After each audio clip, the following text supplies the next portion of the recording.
Good evening students. आज हम Newton's law of motion का नेक्स्ट टॉपिक ले रहे हैं, दैट इज अरिस्टोटल फाल्सी। अरिस्टोटल फाल्सी क्या है?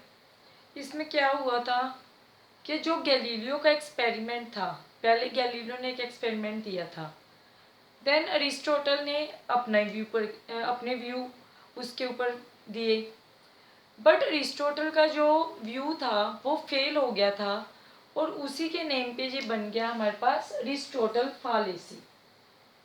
अरिस्टोटल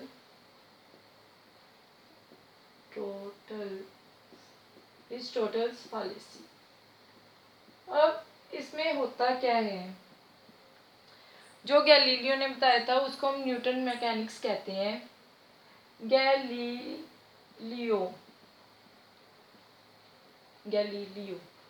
इन्होंने क्या बोला, इन्होंने एक इंक्लाइन प्लेन लिया।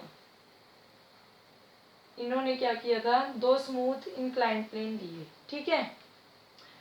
यहाँ से इन्होंने क्या किया, एक बॉल है, दिस इज ए बॉल, इसको इन्होंने जब छोड़ा तब क्या हुआ, हमारे पास ये इंक्लाइन हुआ डाउनवर्ड्स, देन अगेन यहाँ पे आके ये इंक्लाइन हो गई अपवर्ड, ठीक है। और मान लो जो ये बॉल है ये अब सेम हाइट पे क्या हो गई, रेस्ट पे आ गई यहाँ पे, ठीक है। यहाँ पे भी उसने जो डिस्टेंस कवर किया, let this distance is h, ठीक है, इस बॉल ने जो डिस्टेंस ट्रेवल किया, और यहाँ पे भी ये सेम हाइट पे आके क्या हो गई, रेस्ट पे आई। यहाँ पे मान लो ये रेस्ट पे आई आपकी बॉल, ठीक है, h हाइट पे आके अगेन। अब उसने क्या किया, देन ये जो इंक्लाइनेशन थी इसको क्या कर दिया, इंक्रीज कर दिया।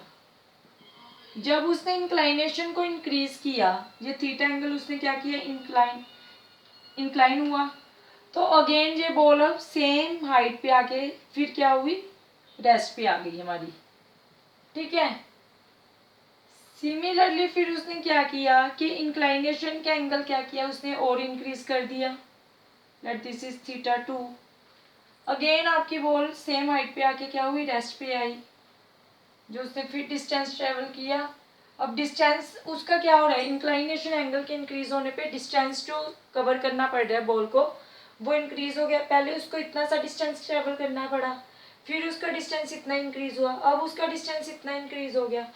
मीन्स जैसे जैसे हम इंक्लाइनेशन को इंक्रीज कर रहे हैं, हमारी बॉल का जो डिस्टेंस कवर्ड है वो भी क्या हो रहा है, इंक्रीज होता जा रहा है, बट वो सेम हाइट पे क्या हो रही है, आपकी रेस्ट पे आ रही है। यहाँ पे भी ये इसी पॉइंट पे आके रेस्ट पे आई, ठीक है। मीन्स अगर हम क्या करें, कोई फ्रिक्शनलेस प्लेन ले लें, ठीक है, तो इसका मीनिंग क्या होगा, फ्रिक्शनलेस प्लेन में हमारी जो बॉल होगी वो तो कंटिन्यूसली चलती रहेगी। अगर हमारे पास फ्रिक्शनलेस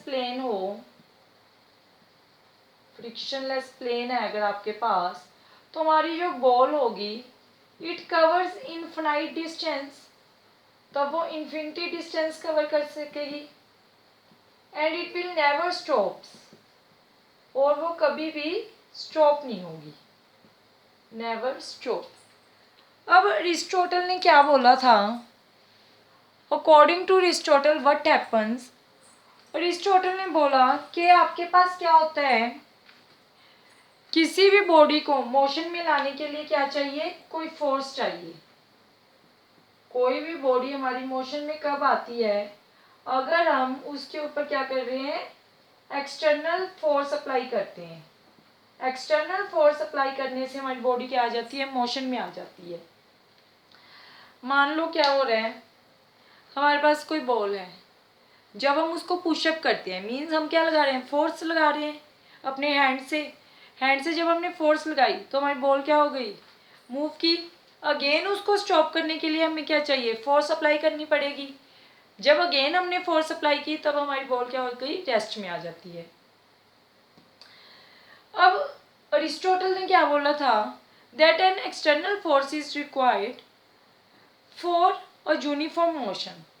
किसी भी बॉडी को an external force is required by a body to remain in uniform motion, के मोशन में लाने के लिए हमें बाहर से कोई फोर्स अप्लाई करनी पड़ती है। अब मान लो हमारे पास जो कार है, टॉय कार है, मान लो वो फ्लोर पे कैसे मूव करती है। अगर हम उसको पुशअप करते हैं मीन्स हम उस पर फोर्स लगाते हैं तभी वो कार पुशअप करती है। या फिर क्या हो सकता है कि अगर हम उसको स्ट्रिंग से पुलअप करें तब भी हम क्या लगा रहे हैं, उसके ऊपर फोर्स लगा रहे हैं, तभी हमारे पास वो कार क्या है, कंटिन्यूसली मोशन में रहती है। अब मान लो इसको हम एक एग्जांपल से समझ सकते हैं। मान लो कोई बॉक्स है हमारे पास, हियर इज अ बॉक्स, ठीक है, और यहाँ पे आपके पास कोई पर्सन है, let her name is Ram, ठीक है। अब इनिशियली क्या है, ये बॉक्स हमारा रेस्ट में है, ठीक है, और राम है जो वो भी आपका रेस्ट में है। अब उसने क्या किया, यहाँ पे एक स्ट्रिंग टाई अप कर ली इस बॉक्स के साथ, ठीक है। अब वो चल रहा है, जैसे जैसे वो वॉक करेगा तो हमारे पास वो इस पे क्या लगाएगा, एक फोर्स लगाएगा स्ट्रिंग के ऊपर, इसको खींचेगा, फोर्स लगा रहे हैं जिससे बॉक्स भी हमारा क्या कर रहा है, मूव कर रहा है। बॉक्स ने भी मूव करना स्टार्ट कर दिया। अब कुछ दूरी पे जाके मान लो इतना डिस्टेंस कवर करने के बाद उसको टायर्डनेस फील हुई।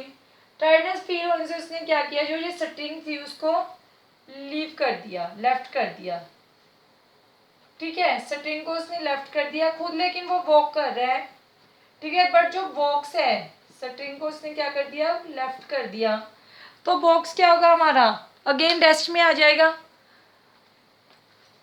अब क्या हुआ इस कंडीशन में, पहले तो ये इसको खींच रहा था, नेक्स्ट में उसने क्या किया, यहाँ पे आपके पास बॉक्स है मान लो, ठीक है। अब उसने जो स्ट्रिंग थी उसको लेफ्ट कर दिया जब उसको टायर्डनेस फील हुई। ये राम है, ठीक है, वो लेकिन अपना वॉक कर रहे हैं, ठीक है, ये तो चलता रह रहा है। स्ट्रिंग पे अब कोई फोर्स नहीं लगा रहा, उसने इसको छोड़ दिया, तो बॉक्स हमारा अब क्या आ जाएगा, रेस्ट में आ जाएगा। पहले बॉक्स हमारा क्या था, मोशन में था, ठीक है। अब इस केस में एक्चुअली हो क्या रहा है, अरिस्टोटल का जो लॉ था वो फेल कहाँ पे हुआ, वो इस केस में फेल हो गया। उसने क्या बोला था कि मोशन में रहने के लिए किसी फोर्स की ज़रूरत है, कि अगर हम बाहर से फोर्स अप्लाई कर रहे हैं तो हमारी बॉडी है वो कहाँ रहेगी, मोशन में रहेगी। अब ये तो चल रहा है, लेकिन स्ट्रिंग छोड़ने से क्या हुआ, यहाँ पे ये रेस्ट में आ गया। और इस टोटल के लॉ किस केस में फेल हुए, जब हमारे पास फ्रिक्शनल फोर्स आई। फ्रिक्शनल फोर्स के कारण ये क्या हो गया, लॉ हमारा फेल हो गया। अब क्या था, शुरू में जब हमारा बॉक्स यहाँ पे पड़ा है तब क्या है, यहाँ पे बॉक्स में और जो हमारा फ्लोर है इन दोनों में कौन सी फोर्स है, फ्रिक्शनल फोर्स है। दोनों बॉडीज क्योंकि कांटेक्ट में है, आपका बॉक्स और फ्लोर दोनों कांटेक्ट में है, दोनों में कौन सी फोर्स है हमारे पास, फ्रिक्शनल फोर्स है, जिसके कारण हमारा बॉक्स किस में था, रेस्ट में था। सेकंड केस में क्या हुआ, जब इसने इसको स्ट्रिंग के थ्रू खींचना स्टार्ट किया तब हमारे पास क्या हुआ, जो अप्लाइड फोर्स थी इस केस में, आपके पास जो अप्लाइड फोर्स है, जो ये बॉय ने अप्लाई की, वो इंक्रीज हो गई, किससे, फ्रिक्शनल फोर्स से, जिसके कारण बॉक्स ने क्या किया, अब मूव करना स्टार्ट किया। थर्ड केस में अगेन क्या हुआ कि जो हमारे पास अप्लाइड फोर्स थी जो कि बॉय लगा रहा था, वो क्या हो गई, वो कम हो गई, किससे, जो हमारी फ्रिक्शनल फोर्स है बॉक्स और फ्लोर के बीच में, फ्रिक्शनल फोर्स इंक्रीज हो गई as compare to applied force, जिसके कारण बॉक्स हमारा अगेन क्या आ गया, रेस्ट में आ गया। This is about the Aristotle law और अरिस्टोटल फाल्सी। नेक्स्ट क्या आपके पास, सर्कुलर मोशन।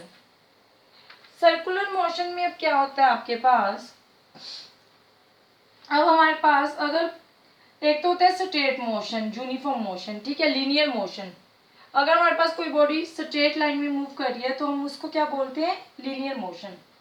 सर्कुलर मोशन में क्या होता है कि अगर हमारे पास कोई बॉडी रिवॉल्व कर रही है किसी सर्कुलर पाथ में, तब जो उसमें मोशन आता है उसको हम क्या बोलते हैं, सर्कुलर मोशन। नेक्स्ट क्या है हमारे पास, सर्कुलर मोशन। सर्कुलर मोशन, जब आपके पास कोई भी बॉडी रोटेट हो रही है किसमें, सर्कुलर पाथ में, तब जो हमारे पास मोशन आ रहा है that is our circular motion. मान लो यहाँ पे कोई पार्टिकल है P, ये इसका सेंटर है सर्कल का O। अब मान लो पार्टिकल P है जो वो हमारा एंटी क्लॉकवाइज